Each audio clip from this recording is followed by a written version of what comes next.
Ang napili mo ay, gusto agad mag-isip ng sagot.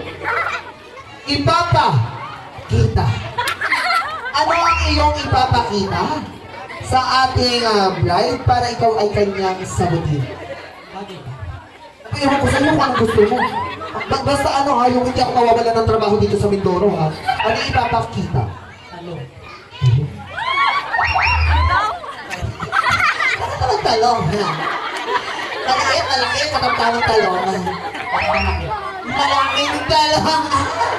Ano naman talong?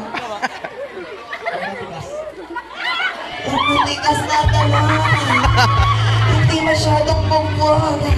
At hindi masyadong pinipisil-pisil. Nasaan ba yung talong mo? Nasa farm. Kaano-ano mo si Alice Go? Kaya ka rin may farm. Pero ang sagot mo ay, anong iyong papakita?